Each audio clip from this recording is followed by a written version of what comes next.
the kapitan and the kagawad. Ang tawag sa inyo ay person in authority. So, gamitin natin ito.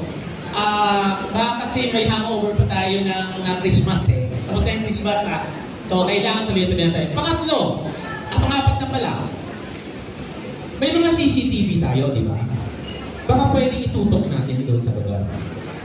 Again, ang request ko lang, sana hindi sabihin natin sa ating mga constituent na wag sana lang ilabas ang mga basura hanggang hindi pa oras. Kasi sa totoo lang, habang may naglalabas doon, hindi naman kung sino sisisihin eh. Tayo ang unang sisisihin na nakaupo. So please, makipagtulungan lang tayo. I-assert natin yung ating pagiging barangay official.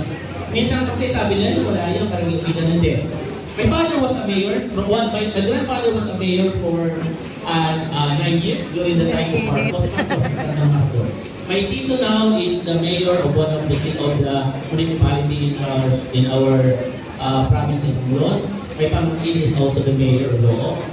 And my father was a barangay official for 20 years. Kaya, pag ang kausap ko ay barangay official, tinginan pa lang, alam ko nang ibig sabihin. And I understand na kapag ikaw daw ay nasa loob ng kusina, hindi pwedeng hindi ka maulingan. Tama ba? Kapag nasa kusina ka, imposible kasi hindi ka maulingan eh. Kaya I understand yung mga predicament, I understand yung mga iniisip ng ating mga barangay. But please, kasi kayo kasi ang pinili ng tao, please be reminded of your job, of your function. Another one. Sa inyo po bang barangay may mga neighborhood association? Meron?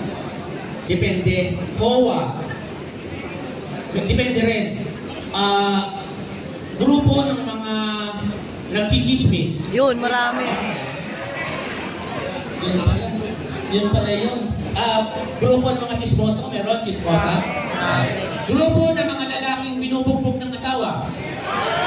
Marami na tayong kasama. Marami. So yung mga grupo na yan, regardless anong klase ng grupo, baka pwedeng kausapin natin. Ask for their help. Tanungin mo sila paano sila matutulungan. Kasi po, I hate kapag nakita ko si chairman ang nagwawalis. Dapat si chairman nag-uutos sa kanyang street sweeper. Gawin mo yung trabaho mo. May mga nakikita ko si chairman na nagwawalis. Diyos ko naman, si chairman naman, pag-walisin niya naman, hindi tama yun. Yung kung sa kumpanya niya ng CEO,